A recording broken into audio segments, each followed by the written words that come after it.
এ খাদিজা, সারাদিন দিনের দাওয়াত দিছি, পেটে কিছুই নাই, ঘরে কোনো খাবার আছে কিনা? আম্মাজান খাদিজা বলে, ওগো প্রিয় স্বামী, আমাদের ওই যে ছোট একটা বকরি আছে, শুধু ওই বকরি থেকে সন্ধ্যাবেলা এক পেয়ালা দুধ দহন করে আপনার জন্য রেখেছি। আর পাশের বাড়ির মানুষ হাদিয়া হিসাবে আমাদেরকে 4টা খেজুর দিয়ে গেছে। আমি 2টো খেজুর খেয়ে 2টো খেজুর আর এক পেয়ালা দুধ প্রিয় স্বামীর জন্য রেখে দিয়েছি।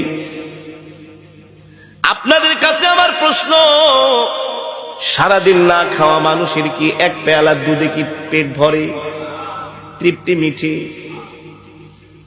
আম্মাজান আয়েশা রাদিয়াল্লাহু তাআলা আনহা আল্লাহর নবীর সামনে দুধের পেয়ালা হাজির করলেন। নবীজি অর্ধেকটুকুন দুধ খেয়ে অর্ধেকটুকুন দুধ আম্মাজানকে দিয়ে দিলেন। নবীজি একটা খেজুর খাইলেন, আর একটা খেজুর আম্মাজানকে দিয়ে দিলেন।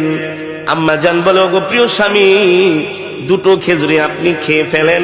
আল্লাহর নবী বলেন, না না না, আমি আমার হাত দিয়া তোমাকে একটা খেজুর খাওয়াই দিব। আল্লাহু আকবার। এই কথা বলতে বলতে হঠাৎ করে নবীজির চোখ চলে যায় আম্মাজানের কাপড়ের দিকে। আম্মাজান যে কাপড় পরেছেন, ওই কাপড়ের মধ্যে এত তালি, এত তালি, এত তালি, এখন আর মনে হয় কাপড় ছিঁড়ে গেলে তালি দেওয়ার মতো জায়গা থাকবে না। সরকার দো আলম আম্মাজানের মুখের দিকে তাকায় বলে, খাদিজা, এ খাদিজা, 40 মণ স্বর্ণ নিয়ে আমাকে বিবাহ করলা, কতটা মাস হয়ে গেল, ঠিক মতো কোনোদিন ঘরের বাজারও করি না, বাজার সদাইও আনতে পারি না, না খায়া থাকো। আজকে দেখলাম তোমার কাপড়ের মধ্যে এতগুলো শিলি। ও খাদিজা, একবারও বাজারের জন্য বললা না, কোনদিন বললা না বাজারে যাচ্ছেন, বাহিরে যাচ্ছেন, কিছু খাবার নিয়ে আসেন, এই কথাও বললো না। আমার কাপড় ছিঁড়া গেছে, একটা কাপড় পর্যন্ত নিয়ে আসেন। খাদিজা রে,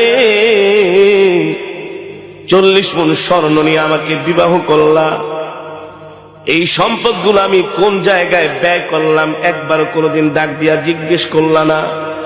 তোমার সম্পদগুলো